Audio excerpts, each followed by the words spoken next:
बड़ी सुंदर लीला भाई, ठाकुर जी की बड़ी सुंदर चरण पादुका है, सुंदर बंगला फूल के बने। अब महाराज जी जो अभी भोग लगा बंगले का, और बंगले का खुला, थोड़ी देर बाद दर्शन भोग का, ये धूप के बाद भोग लगता है ना, फिर दास यहां से पहुंच गया था। वो ठाकुर जी की स्वर्ण की दिव्य पादुका, और वो भी आज हमने बताई कहां से आई। एक बाबा को स्वप्न दिया, पादुका दे मुझे। अब बाबा तो बाबा क्या करे,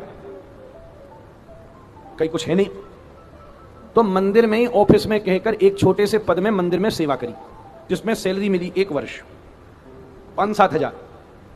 चुपचाप पीछे सोया, सेवा करी, बचाया, साल सवा साल में पैसा इकट्ठा हुआ, पादुका बनाई, राधारमन जी को समर्पित करी, और फिर वाके बाद आज तक पता नहीं कहां है। तुम 3 माला फेर के सोचो, हमसे बड़ा वैष्णव इस जगत में दूसरा नहीं है। हे राम भैया, वो कल पादुका जैसे ही संध्या में खुरी तो पता नहीं कहां गई एक, और हम अब इतनी बढ़िया सुंदर, हमने कहां गई। तो हमारे एक संग में और भैया बोले लगे, प्रसादी धरो सामने, निकरो को खावे ठहरवे, तो गिराई दिनों भागम भाग में जल्दी। अब महाराज घनघोर बंगला, बढ़िया सुंदर हरा, आप देख रहे कल महाराज। अब बड़ी देर मची, इसलिए और दर्शन, कहां गई पादुका महाराज, खोज रहे खोज रहे खोज रहे, खो गई महाराज।